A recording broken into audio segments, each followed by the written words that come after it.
भारतीय reserve bank ने आज रेपो रेट में कमी का ऐलान किया है। ये लगातार तीसरी बार है जब आरबीआई ने रेपो रेट में कटौती की है। आरबीआई गवर्नर संजय मल्होत्रा ने शुक्रवार को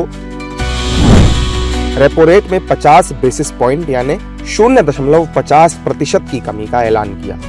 उन्होंने बताया कि भारतीय रिजर्व बैंक की मॉनेटरी पॉलिसी कमेटी की बैठक में सर्वसम्मति से रेपो रेट कम करने का फैसला लिया गया है। अब रेपो रेट 6% से घटकर 5.5% पर आ गया है। The risks are evenly balanced. I will now move to inflation. CPI headline inflation continued its declining trajectory in both March and April. The headline inflation moderated to a nearly 6-year low, in fact 69 months to be precise.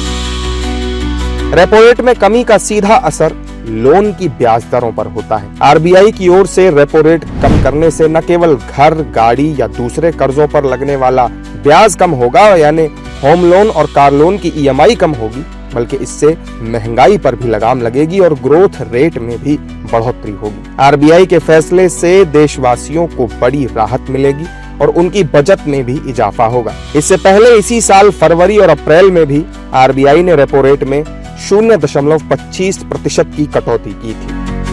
RBI governor ने यह भी बताया कि वित्त वर्ष 2025-26 में देश की जीडीपी वृद्धि दर 6.5% रहने की उम्मीद है। आरबीआई गवर्नर ने इस कमी का कारण नीतिगत और व्यापार संबंधी वैश्विक अनिश्चितताओं को बताया है। उन्होंने ये भी कहा कि वित्त वर्ष 2025-26 की पहली तिमाही यानी अप्रैल से जून की तिमाही में जीडीपी ग्रोथ 6.5%, जुलाई से सितंबर की तिमाही में 6.7%, अक्टूबर से दिसंबर की तिमाही में 6.6% और जनवरी से मार्च 2026 की तिमाही में 6.3% रहने का अनुमान है।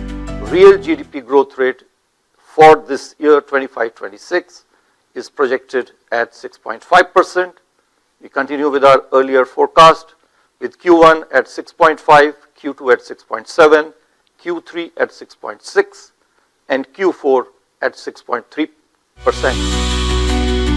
आरबीआई द्वारा रेपो रेट में कटौती से शेयर मार्केट में भी उछाल आया है। इस कटौती से मध्यम और निम्न मध्यम वर्ग को महंगाई और लोन के बोझ से कुछ राहत मिलेगी और इससे अर्थव्यवस्था भी रफ्तार पकड़ेगी।